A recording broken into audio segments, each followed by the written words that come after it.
President Vladimir Putin will send a doomsday warning to the West when he leads celebrations on Monday marking the 77th anniversary of the Soviet Union's victory over Nazi Germany, brandishing Russia's vast firepower while its forces fight on in Ukraine, defiant in the face of deep Western isolation since he ordered the invasion of Russia's neighbor. Putin will speak on Red Square before a parade of troops, tanks, rockets, and intercontinental ballistic missiles. A flypast over St. Basil's Cathedral will include supersonic fighters, two 160 strategic bombers, and, for the first time since 2010, the Il-80 Doomsday Command plane, which would carry Russia's top brass in the event of a nuclear war, the defense ministry said. In that scenario, the Il-80 is designed to become the roaming command center for the Russian president. It is packed with technology, but specific details are Russian state secrets. The 69-year-old Kremlin leader has repeatedly likened the war in Ukraine to the challenge the Soviet Union faced when Adolf Hitler's Nazis invaded in 1941. The attempt to appease the aggressor on the eve of the Great Patriotic War turned out to be a mistake that cost our people dearly,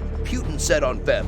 24 when he announced what he called a special military operation in Ukraine. We will not make such a mistake a second time. We have no right. Putin cast the war in Ukraine as a battle to protect Russian speakers there from persecution by Nazis and to guard against what he terms the U.S.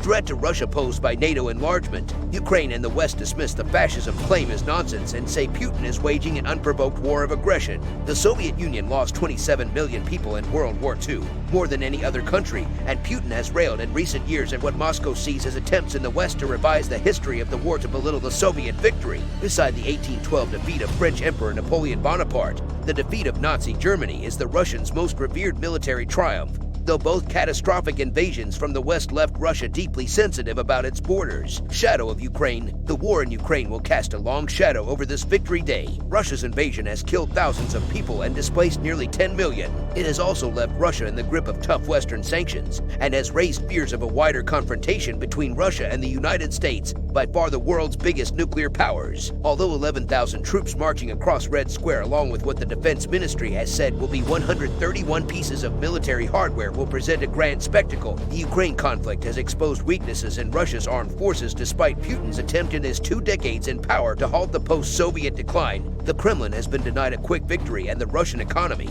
squeezed hard by sanctions, is facing the worst contraction since the years following the fall of the Soviet Union. Less than 2 decades ago, U.S.